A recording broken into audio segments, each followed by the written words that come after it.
What the hell is going on? You didn't make lunch today.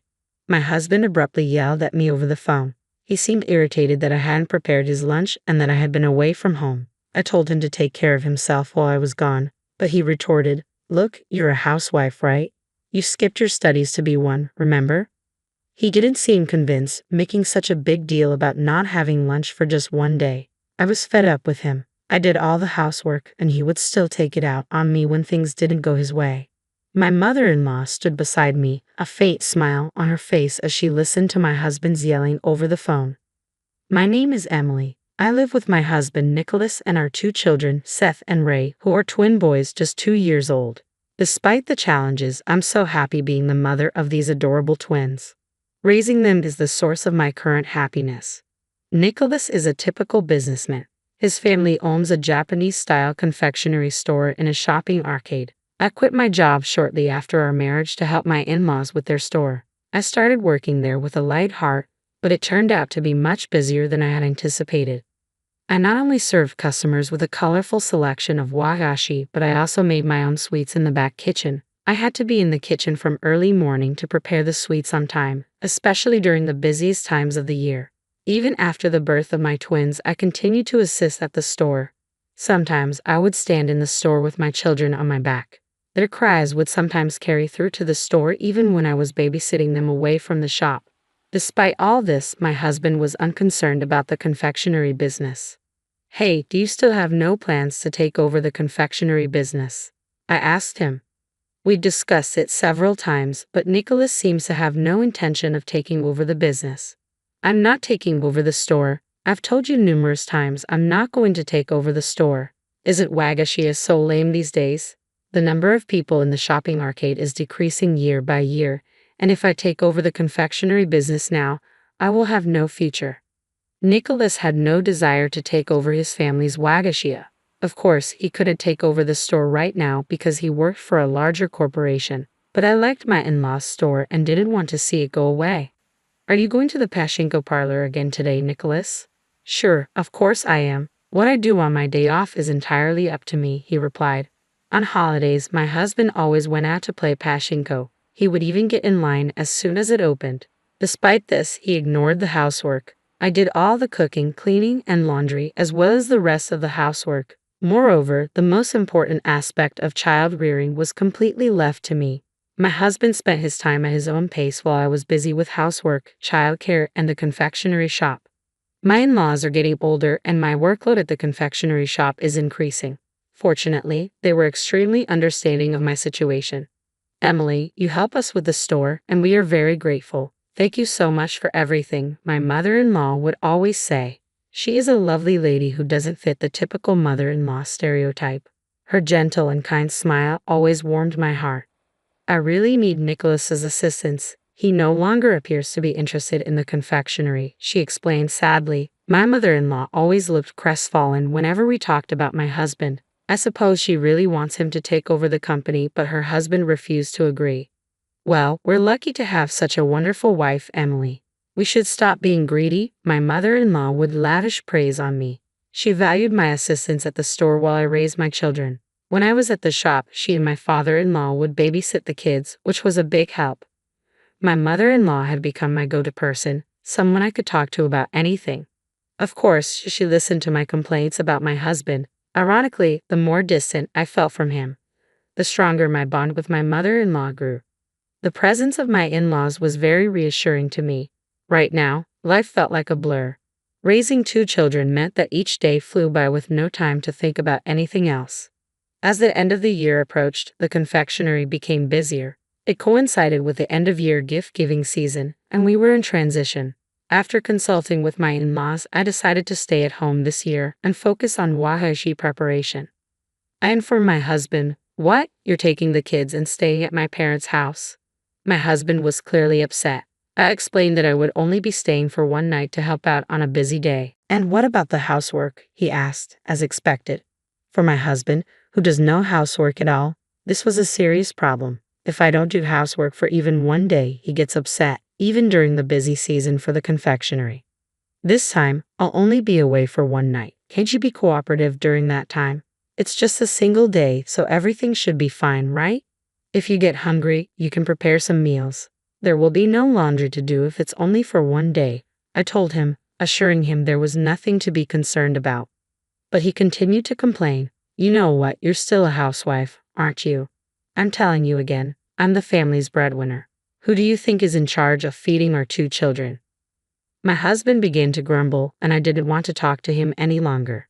Taking action without his permission, I didn't say anything else and took the kids to my in-laws' house without my husband's permission. When I arrived, a lot of work was waiting for me. It was the end of the year and business was brisk at the Wagashia. Orders for year-end gifts were pouring in faster than usual, and my decision to stay and assist was justified. The creation of gift items began with assembling empty boxes, a surprisingly difficult job, especially at the end of the year when hundreds of boxes had to be made for year-end gifts. My in-laws and I divided up the box-making duties. After the first day at my in-laws' house, I was exhausted, but the next day I had to work hard from early in the morning to make wagashi. To prepare for the busy day ahead, I decided to go to bed early. By the time dawn arrived, I had already started working.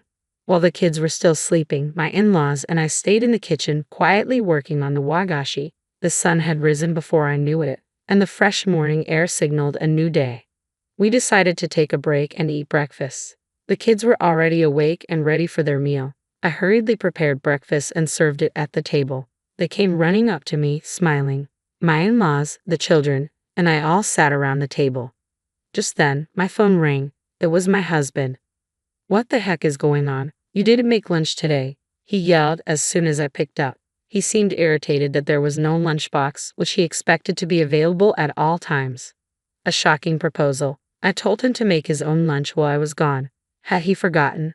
What do you mean, avoiding housework? He demanded, clearly unconvinced. When I suggested he prepare the food himself, he accused me of laziness. What a prick, making such a big deal about not having lunch for one day. He leaves everything up to me, and when things don't go his way, he transforms into this. I was shocked, and my in-laws appeared to be as well. They could clearly hear my husband yelling over the phone. He rambled on about his complaints before abruptly hanging up. Although breakfast had just been served, the living room of my in-laws' house fell silent. My husband lost his cool in such an unreasonable way. Just as expected, the kids seemed to sense the tension and refused to eat their breakfast. My mother-in-law cheerfully said, "Itadakamasu," urging my sons to eat as well, trying to lighten the mood. Then she turned to me and said, "Why don't you divorce my son, Emily?" I froze, my hand hovering over my tea. I never expected my mother-in-law to say something like that. My father-in-law quietly ate his breakfast, an indescribable expression on his face. A turning point. I believe I was a little out of line, but now that you've been told something like that, I hope you've come to your senses, my mother-in-law said, smiling at me. It seems that when someone is truly disgusted, there's nothing left to do but laugh.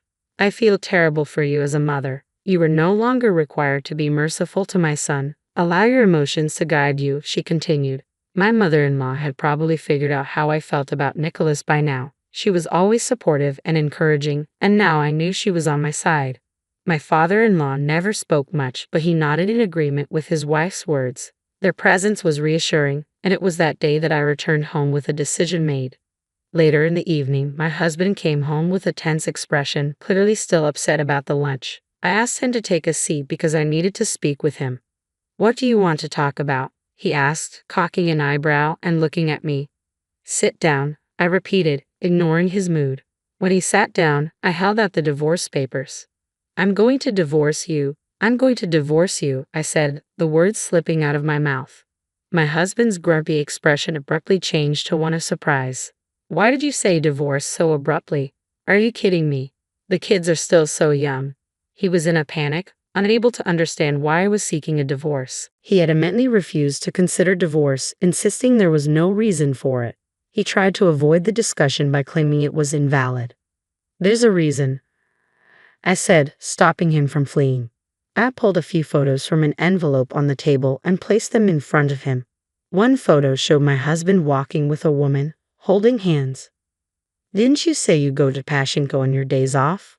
What exactly is this? You appear to be having a good time," I said. When he saw the photo, my husband's face turned pale. Confronting the truth, I pressed him to tell me what was going on. No, this is, well, he stumbled over his words, trying to make up some nonsense excuse about how she was just an acquaintance. She's a junior employee at your company, isn't she? I said. My husband's movements ceased when I mentioned the identity of the woman in the photograph. He had been having an affair with a younger woman who worked at the same company. I had been suspicious of his behavior and had discussed it with my mother-in-law for some time. She suggested I hire a detective to investigate. The findings of the subsequent investigation astounded me. My husband had entered a pachinko parlor with a woman and then gone directly to her room. I have more photos, I said. You two are very close, so the investigator could take many photos. Would you like to see more? Confronted with undeniable evidence, my husband finally confessed. He admitted that while he was a pachinko fan, he also had a romantic relationship with this woman and had been visiting her room during the day. I'm sorry, Emily, he said. I was just experimenting with fire. I'm sorry for the kids. I'm leaving this girl right now, so please don't divorce me. He was no longer at my mercy, apologizing emphatically. However, I would never forgive him. I'm dead set on getting a divorce. I'm not joking. I've been assisting at your parents' home while babysitting and taking care of things you don't want to do. I've informed your father and mother about this. My in-laws knew everything. Standing my ground, I told my husband that my in-laws were on my side, not his. They both stated they would assist me in any way they could. Since we work together, we've had plenty of time to talk, they explained. We're both furious at you. Of course, I informed them that we were divorcing. My husband completely lost his cool and broke down in tears. Please, I would never do something like this, he muttered, overwhelmed by the situation. He kept insisting he didn't want a divorce, but I was resolute. I can't do this with you any longer, I said. I will make certain you pay alimony and child support. I served him with divorce papers. My husband begged for forgiveness on his knees, but I refused to listen. As a result, we divorced. I insisted on alimony payments from both my husband and the woman he had an affair with. My husband also had to pay child support for our children. After the company discovered their affair, my husband chose to resign, and the woman lost her position. My in-laws were furious and informed my husband he would be cut off from the family and bored from their home. With no one to rely on, he was compelled to work manual labor from morning to night to pay his bills. After the divorce, I continued to work at the Wagashia. My in-laws asked me to stay, and I gladly agreed. I enjoy working in the store and, of course, need to support my children. My in-laws want me to run the store after they retire and plan to eventually give me both the store and their home. Naturally, I intend to take over. I will be the proprietress of the confectionery. I will continue to work hard and raise my children while looking forward to the future. What? What's going on? No matter how many times I try, my apartment key won't work. I've just returned from a business trip and find myself completely locked out. I try to reach Randy, who should be home, but there's no response. Peeking through the keyhole, I see that the apartment is empty. I'm sure I'm at the right place, so what's going on? Where's my stuff? Where did Randy disappear to? Panicked, I rush to my in-laws' house, and there is Randy. As soon as I arrive, Randy looks at me and says, "Who are you?" Speechless, I watch as Randy smirks triumphantly. I could never have imagined the ending that awaited me. My name is Sharon, and I am 32 years old. I am a working housewife living with Randy. We've been married for 3 years. Randy was originally a colleague at work, and we were fierce competitors. He was a good rival, but also my biggest supporter. It didn't take long for us to start dating, and we got engaged after a year. But there was one thing that worried me about getting married. It was something Randy said as we were about to register our marriage. "Sharon, I'm thinking of quitting my job after we get married." "What? Quitting your job? Why would you do that?" I asked, stunned. "Actually, I've been thinking about this for a while. I want to use my experience to start my own company." "Your own company?" "Yeah, I want to start a business and do something bigger. So please let me give it my best shot." He bowed his head, and I could see the sincerity in his eyes. I didn't know how to respond. I wanted to support Randy as his biggest advocate, but quitting his job to start a business was a huge risk. We were married now, and I hoped to have kids someday. Was it really necessary to sacrifice our stable life for this dream? I couldn't voice my concerns to Randy. In the end, he quit his job as soon as we got married and used all our savings to start a staffing agency. People often said, "Wow, Randy is amazing. Aren't you proud your husband is a CEO? But I didn't feel that way at all. My female colleagues, especially my good friend Marilyn, seemed to understand my unease. Starting a business right after getting married is too risky, Marilyn often said, echoing my thoughts. I agree with you, Marilyn. I wanted to say no, but I couldn't. Be careful, Sharon. Randy tends to push things through based on his mood. I know, I've seen him make mistakes at work because of that. You'll have to keep an eye on him, Sharon. I will. I'll listen to him regularly and do what I can. But the truth is, I've only ever done my current job, so the world of entrepreneurship is completely unknown to me. Why did Randy suddenly want to start a business, and why a staffing agency? I asked, but Randy never gave me a clear answer. Though Randy had started his own company, it seemed he hadn't thought things through. He hired several employees right off the bat, but with little work coming in, the labor costs were skyrocketing. In today's world, there are countless staffing agencies online, so offering face-to-face staffing services was, to put it bluntly, reckless. Randy used to be competent at his job, but ever since he quit, his ideas seemed to be running dry. Sure enough, the company ran out of funds in no time, and employees started quitting. Finally, unable to pay salaries, Randy approached me. Sharon, can you lend me $20,000? What, $20,000? Do you even realize how much money that is? I do, but what choice do I have? I have to pay the employees. That may be true, but that's not my problem. You are my wife, and you are saying it's not your problem. You married me, committing to a lifetime together, right? Right, so you should help me out when I'm in trouble. Randy spoke as if he had done nothing wrong. I couldn't find the words to respond to his cold, disdainful gaze. For the next few days, Randy kept demanding the $20,000, adding insults like, "This happened because you didn't support me as a wife. It's all your fault. You need to cover the financial shortfall." I was berated daily and even faced some physical aggression. As days went by, I started to believe that maybe it was my fault. A year into our marriage, Randy's company teetered on the edge of bankruptcy. By then, my savings had significantly dwindled, mostly drained by efforts to keep Randy's company afloat. Despite the dire situation, Randy refused to consider shutting down the business. Instead, he sought help from his parents, my father-in-law, an average office worker, and my mother-in-law, a homemaker, had little to spare, but they couldn't turn away their desperate son. Ultimately, they mortgaged their house to lend him the money. Learning of this, even I was taken aback. How far would any parent go for their child? If Randy's company failed, they'd lose their home. Unfortunately, my fears materialized when Randy's company collapsed within just 6 months, leaving us drowning in debt. Following the fallout, Randy seemed to lose all drive to work. He spent his days idling around the house. Unable to tolerate it any longer, I confronted him multiple times. Randy, look, we're not exactly swimming in cash either. I've exhausted my savings. Can you please start looking for a job? What? How can you be so heartless? I'm devastated after losing my company. This is not the time for that. We owe money to your parents. They'll be fine. Their house is collateral. Do you even understand what that means? If things continue like this, they'll lose their house. It doesn't matter to us. My parents are old. They might as well be useful for once. I can't believe this. I never thought you'd be this kind of person. From that point on, cracks began to appear in our marriage. It's been about 6 months since Randy's company went bankrupt, and he shows no signs of finding a job. He's doing day labor once a week and spending all the money on himself.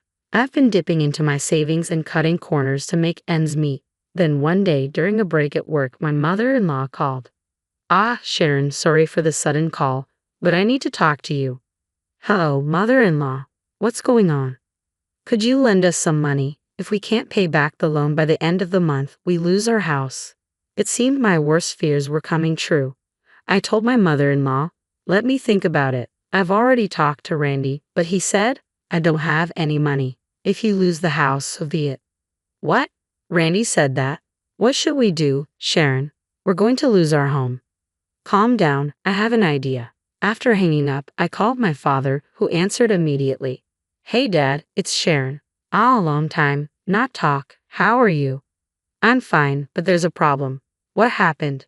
"Randy's company went bankrupt, and now his parents might lose their house." "What? Why?" After explaining the situation, my father agreed to help financially, even though Randy was clearly at fault. My dad said, He is the man you chose, and didn't blame me. My father is a wealthy real estate investor, and I've never had to worry about money. The rental income alone is a considerable amount, so to be honest, I never had any problems making ends meet until I got married. But when I got a job, I decided to be financially independent and refuse any support from him. And Randy ruined all of that. I felt guilty, but I had no choice but to accept my father's help to save my in-laws. I kept it a secret from Randy and transferred the money to my in-laws. Why didn't I tell Randy? I've only told him that my dad is a real estate agent. If he found out about my father's wealth, I feared he'd change his attitude and start demanding money. If that happened, it would be the end of us. If we are going to continue living together, I don't want to grow to resent Randy. That's why I have to keep my father's wealth a secret from him. To avoid hurting my beloved parents and in-laws, I chose to continue my relationship with Randy. When I told my mother-in-law about my father's financial help, she said, "Are you sure? You and your father saved us." "It's fine. I'd rather avoid any unnecessary drama." "All right, if you say so, we'll pay back the money, even if it takes time." "Don't worry, I'll help with that too." "Thank you, Sharon. You've been a lifesaver." I could hear the tremor in my mother-in-law's voice over the phone. I was glad that I could help her. Knowing that she had been pushed into such a corner, I felt a sense of relief in being able to assist. But Randy's behavior was deteriorating. He was increasingly absent from home, and when I asked where he was, he'd retort with, "None of your business," yet he still demanded money for groceries. Then, I had to embark on a business trip for 3 days. I was worried but also relieved. 3 days without seeing Randy's face. I had married him out of love, but now his presence was a burden. 3 days later, I returned from my trip. From the airport, I headed home with a gloomy feeling. I should have been eager to get home, but the thought of seeing Randy again filled me with dread. When I tried to unlock the door, something felt off. What's going on? No matter how many times I tried, the key wouldn't work. Randy wasn't responding to my calls. It seemed like I was locked out. What should I do if Randy is not home? I can't get in. And it wasn't just that. Peering through the peephole, I saw that the apartment was empty. The house shouldn't be wrong, but why? Where's my stuff? Where did Randy go? Panicked, I forgot to call the management company and called my parents instead, but they didn't answer. So, I decided to go to my in-laws' house where I could also give them the souvenir I'd bought. When I arrived, Randy was there. "Randy, what are you doing here?" My mother-in-law spoke first. He showed up out of the blue, asking to stay for a few days. "What, Randy? What's going on?" I couldn't get into our apartment. Randy chuckled and looked down at me. "Who are you?" I was at a loss for words, but Randy wore a smug grin on his face. Still, I mustered the courage to speak. "What are you talking about, Randy? What about the house keys?" "Isn't it obvious? I've already moved out of that house." "What? Oh, and by the way, we're already divorced, so we are nothing to each other now. I've got a new girlfriend, so you should just go." "A new girlfriend?" Caught off guard, my mind went blank as Randy shoved his phone screen in my face. There he was hugging the young woman, both of them smiling happily. In that moment, everything felt meaningless, and I lost the will to think. Fine, whatever. This marriage was over a long time ago. I slumped to the floor, and Randy looked down at me, grinning. Then, with a loud smack, Randy fell to the ground. His mother-in-law had slapped him. "What? Mother, what are you doing? What have you done, young man?" "What do you mean, what have I done? I just left a useless wife, and I'm planning to marry my new girlfriend." His mother-in-law started to tremble, her face turning red. "Randy, do you really not know that you have this life because of Sharon? When your business was failing and this house was about to be foreclosed, Sharon asked her father for a loan." My father-in-law did what Randy was visibly shocked, probably never expecting this. His mother-in-law didn't hold back. "And yet you, how much trouble do you need to cause others to be satisfied, Randy? Even your mistress grew tired of you and disappeared." "Serves you right. This is the fate of a man who lived only for himself." After the divorce, I moved back in with my parents. They're worried about me, fresh out of a failed marriage, but truth be told, I have no regrets. I have a job and a loving family who stand by my side. That alone makes me feel truly blessed. From now on, I want to live my life to the fullest for the people who truly care about me. "Are you ready to leave yet?" I asked, glancing around the nearly empty room. "Just waiting for the mover," Snow replied with a sigh. "Honestly, it'll be a relief not seeing your face anymore." And changing the locks so meticulously as if I'd break in, that was just too much. I used to wonder why we needed such precautions, but now it all seems trivial. When I first met my husband, he was timid, always worried about what others thought.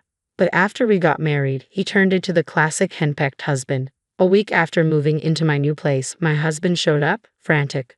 "It's me. Open up," he pleaded. "Huh? Who are you?" I feigned ignorance, facing my frantic husband. "I'm Scarlett, 35, working part-time 3 days a week. It's been 2 years since I married Anthony. We didn't have kids, but I thought we could still be happy together. In the early days of our marriage, we'd spend nights talking about our hopes for the future.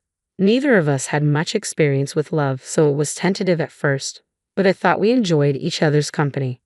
Let's be one of those couples who stay close even as we get older." "Yeah, I like that idea. Maybe, 2 kids." That's exactly what I was thinking. A boy and a girl. Really? Me too. Such casual conversations amused me, someone who had little interest in love or marriage. Meeting Anthony came as a surprise. We crossed paths at a party I attended reluctantly, just to fill in numbers. He seemed to be in the same boat, and we bonded over our similar situations, eventually becoming friends. Back then, he was serious and somewhat shy, always considerate towards me, which I found endearing. And then, out of the blue, "Scarlett, will you marry me? I want to make you happy." "What? But we're not even dating yet." "Oh, right." His sudden proposal didn't deter me. Instead, I wondered if maybe it could work with him. "If you're okay with me, then yes, I accept." "Really?" "Absolutely." I still recall Anthony's joy when I agreed to marry him. I believe wholeheartedly that with Anthony, my future could be happy. We tied the knot only 3 months after meeting, a whirlwind for both of us. With our limited romantic experience, we often stumbled through, but that was part of the adventure. Not long after, we moved in together, but after about a month, the gap between my ideals and reality started to become apparent. "Scarlett, there's something I'd like to discuss with you." What is it?" That day, Anthony appeared different, more serious and tense. "I hate to bring this up, but could you consider quitting your job and becoming a homemaker?" What?" His sudden request shocked me. I couldn't fathom why he would ask such a thing. He had never previously mentioned any dissatisfaction with my job, and this was just the beginning. "May I ask why?" I inquired, puzzled by his sudden change. "When Scarlett works, it makes me feel like I'm not needed." "Did someone say that to you?" "It's not that, but all the wives of married men in my company are stay-at-home moms. I had made it clear from the start of our marriage that I wanted to keep working, especially since saving money was crucial for our future." Anthony's sudden insistence on this issue left me bewildered. "But we agreed I would continue working after we got married, didn't we?" "I know, but as my wife, Scarlett, I hope you'll consider my perspective." "Then why not just pretend I've quit? There's no need for me to actually leave my job." I reiterated my reluctance to quit, but Anthony seemed more concerned about social appearances. My attempts to reason with him fell on deaf ears. "Look, if things stay this way, I'll face ridicule from my colleagues and bosses. I'm the head of this household, aren't I? Please just do as I ask. Either way, I can't make a decision on the spot. Let me think about it." "All right, but please decide soon." Yet I knew I couldn't let things linger. I worried about what might come next if I didn't act promptly. So I sought advice from my boss, Robinson. I had been working as an administrative assistant at the company since I graduated from high school. Robinson herself had faced a similar situation. Her ex-husband had been controlling, and she had eventually divorced him. Now she's a dedicated single mother whom I greatly admire. That must have been tough. I've considered divorce, but it's complicated since we're newlyweds. Yes, I haven't thought about that yet. But if you quit, it'll be hard to find someone to replace you, Scarlett. I'm not planning to quit outright. I want to find a way to continue working, if possible. How about we stick with our current part-time arrangement for now? Going full-time might attract too much attention. That's a smart move. I'll talk it over with Anthony. If he still opposes it, I'll take Robinson's advice and request part-time hours. Sounds like a sensible plan. Remember, you can always rely on me for guidance. I'm here to support you as your senior. Thank you. I really appreciate that. Our conversation continued, and I learned that Robinson's ex-husband had also undergone a significant change after marriage, much like my own situation. It was a revelation. I had never considered the possibility before, but now I realize that some men completely transform after marriage, almost becoming different people. Looking at it from this angle, perhaps I had been deceived. Despite numerous discussions with Anthony, we remained deadlocked. Anyway, isn't it a woman's role after marriage to listen to her husband and manage the household? What era are you living in? Nowadays, it's common for both spouses to work. Maybe for other couples, but we're different. You see that, don't you? I understand your perspective, but I can't agree with it. Please try to see things from my point of view. Following that, Anthony persisted daily until I would concede to quitting my job. Ultimately, his efforts to persuade me fell short. I reached out to Robinson and decided to formally resign. However, in reality, I continued to work part-time, 3 days a week. Thankfully, my boss understood my predicament and allowed me to reduce my hours. I resigned from my job at the company just as Anthony wanted. Really? Thank you. Now I can feel more secure about my position at work. I'm glad to hear that. By now, it seemed Anthony was solely focused on how others perceived him. I couldn't help but feel bewildered by his abrupt transformation. I chose to deceive him, hoping to salvage our relationship, but soon realized it was a mistake. I had hopes starting anew would improve things between us, yet he continued to assert his superiority and direct his frustrations at me. Today, a junior colleague is coming over. I need you to host. What? I had no idea. Sorry, it was a last-minute decision. Just keep it simple. Please get everything ready. Wait a minute. He hung up, so I prepared drinks and snacks for the guests. However, Anthony appeared displeased. Didn't I ask you to prepare for today? You mentioned just keeping it basic. And you took that literally. This reflects poorly on me. I need you to fulfill your role as a wife properly. What exactly does that mean? I did my best. Is there an issue with me? No, not really. Anthony's expression was unlike anything I had seen before. I was so taken aback that I couldn't find any words. From then on, he started inviting guests over almost every week. While he enjoyed himself, he expected me to be on standby, prepared for anything. I think he wanted to impress everyone with how capable a husband he is. Anthony, having guests over every week seems excessive. No, it's fine. Everyone enjoys it, and you should support my decisions. It's your duty as my wife, Scarlett. But it's also expensive. You'll figure it out.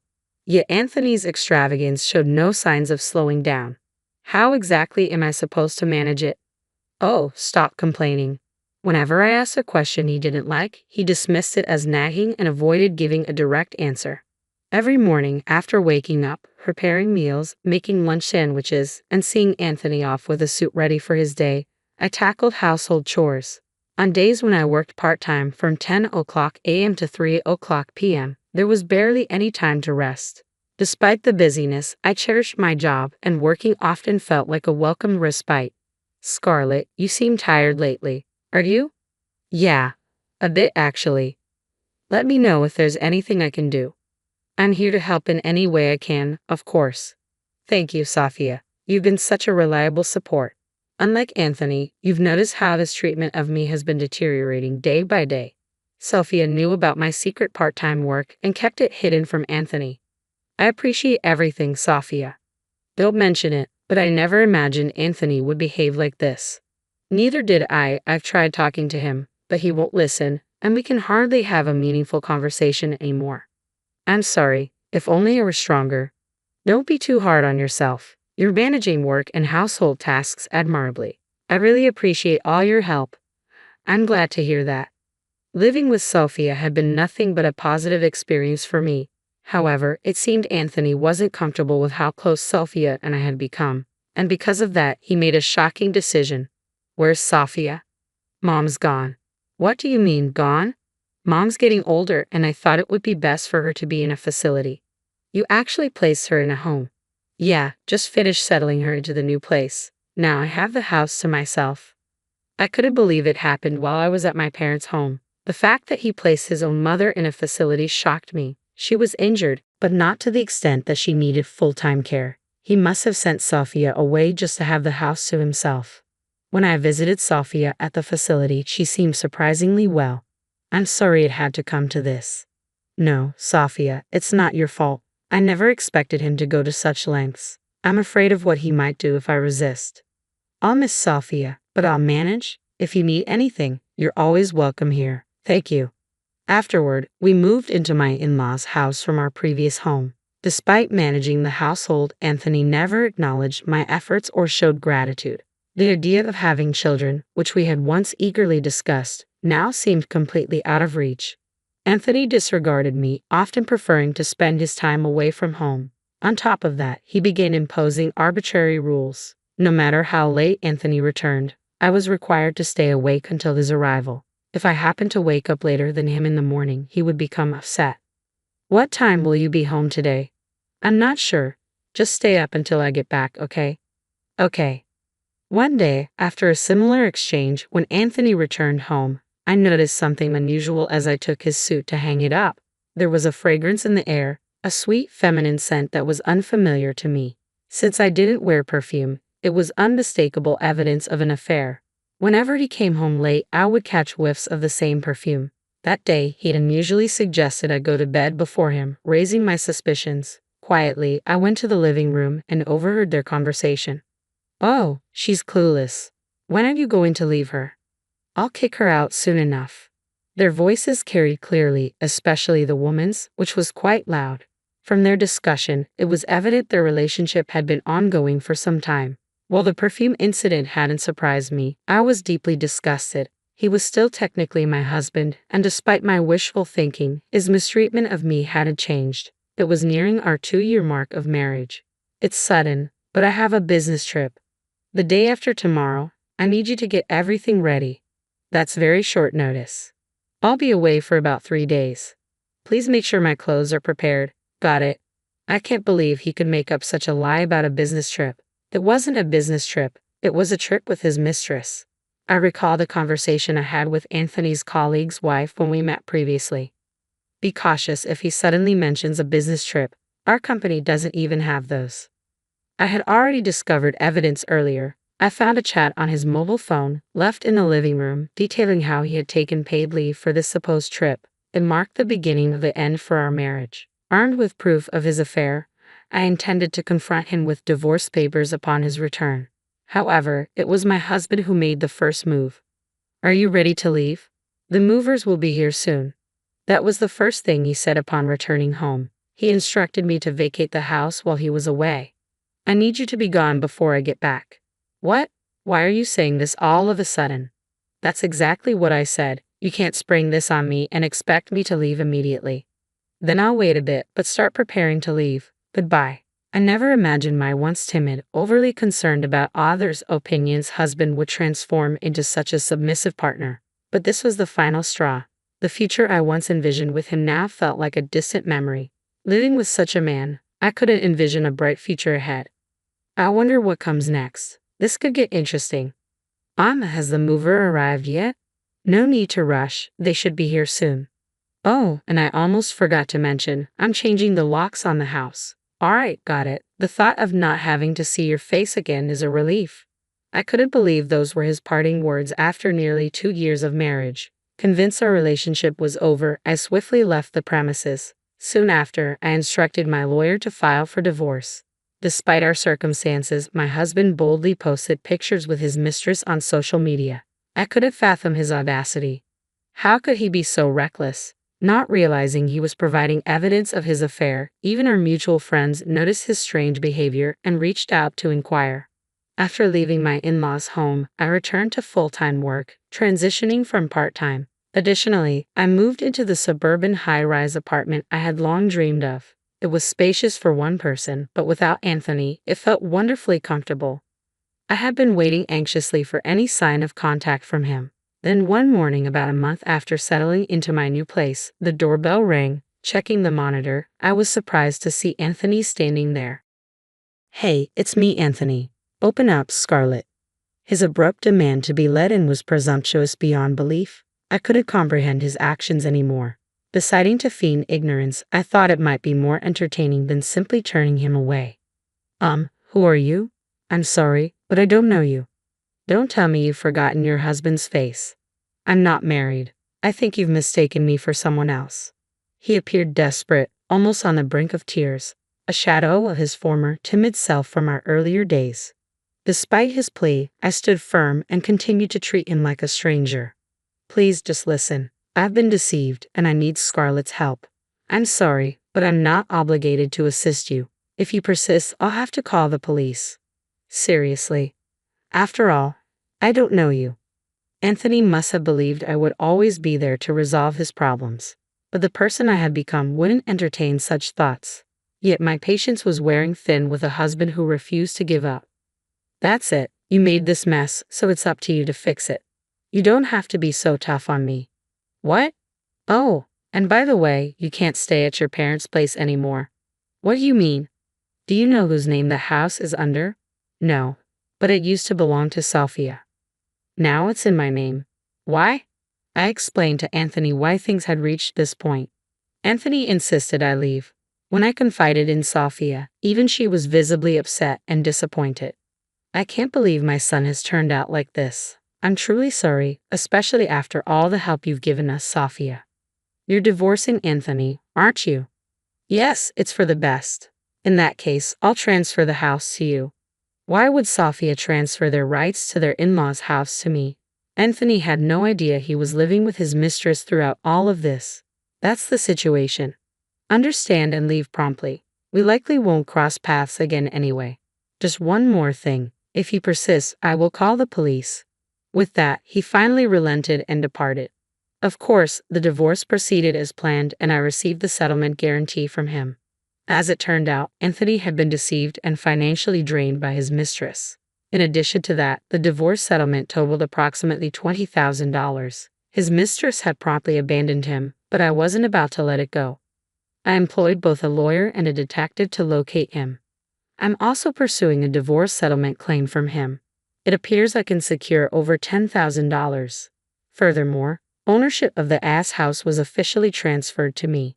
I had to insist that Anthony leave, and though he initially resisted, legal processes left him no choice but to comply. I'm unaware of his current residence and frankly, I have no interest. His company also discovered the photos he posted with his mistress on social media. Unable to endure the scrutiny due to his past facade of living extravagantly, he chose to resign voluntarily. The outcome felt inevitable given his true character. If I had one last thing to say, it would be this. I don't dwell on it. I'm divorced now, but I view it as a learning opportunity and opt to move forward positively. My bond with Sophia endures. I intend to concentrate on my career independently and relish life as a single person.